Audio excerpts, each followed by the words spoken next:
Hi అండి. Welcome back to my channel Vaishnavi విశేషాలు. ఇదొచ్చేసి చిన్న వ్లాగ్ అనమాట. నేనైతే ఈరోజు తుమ్మాకు, చింతకాయలు వేసి పప్పయితే చేస్తున్నాను. ఇక్కడ చింతకాయలైతే శుభ్రంగా కడిగేసాను. ఫస్ట్ అయితే వీటిని ఉడికిస్తున్నాననమాట.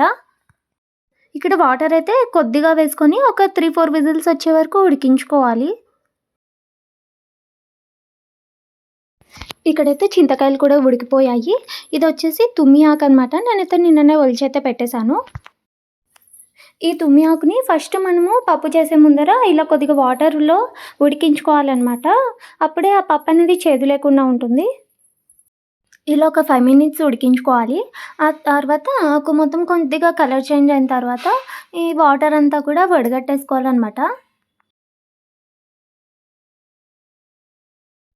ఇక్కడ చింతకాయలు కూడా చల్లారిపోయాయి. దీన్నైతే ఇలా బాగా కలుపుతూ ఈ పల్పంతా కూడా సెపరేట్ చేసేసుకోవాలి. ఇక్కడ ఈ చింతకాయ రసం అంతా కూడా ఇలా స్ట్రెయిన్ చేసైతే పక్కన పెట్టేశాను. ఇక్కడ కందిపప్పును కూడా ఒకసారి ఉడికించైతే పెట్టేశాను.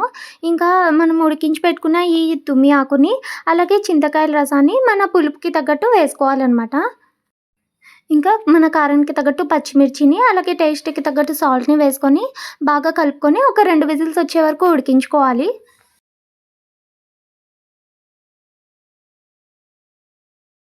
చూడండి, ఇక్కడ పప్పయితే బాగా ఉడికిపోయింది. ఇంకా ఇది టేస్ట్ అయితే చాలా బావుంటదనమాట. పుల్ల పుల్లగా, కారకారంగా. అలాగే ఈ తుమ్మి ఆకు వల్ల చాలా హెల్త్ బెనిఫిట్స్ అయితే ఉన్నాయి.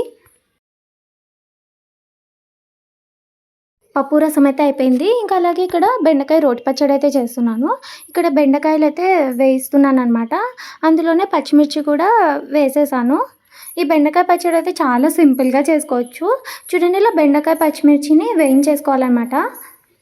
ఇందులో మినపప్పు, శనగపప్పు అలా ఏవి కూడా అవసరం లేదు. జస్ట్ అలా కరకరగా తింటుంటే చాలా బావుంటుంది. ఇవి వేగిపోయాయన్నమాట. ఇంకా తర్వాత రోట్లో దంచుతున్నాను.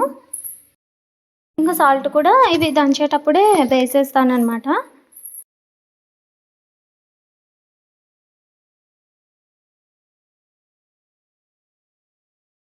ఇక్కడ ఈ బెండకాయలన్నీ కూడా దంచేసాననమాట. ఇంకా వీటిని తిరువాతయితే వేసేసుకోవాలి. తిరుగువాత వేగిపోయిన తర్వాత ఇప్పుడు మనం దంచి పెట్టుకున్న ఈ పచ్చడినంతా కూడా ఈ తిరుగువాతలో వేసి ఒక 2 మినిట్స్ అలా బాగా కలుపుతూ వేయించేసుకోవాలి. సో, ఇదనమాట ఇవాళ నేను చేసిన రెసిపీస్. మరి ఈ తుమ్మి ఆకుతో మీరెలాంటి రెసిపీస్ చేస్తారనేది కూడా కామెంట్ బాక్స్‌లో కామెంట్ చేయండి. వీడియో కనుక నచ్చినట్టయితే లైక్ చేసి, షేర్ చేయండి. అలాగే మన ఛానల్‌ని సబ్స్క్రైబ్ చేయండి.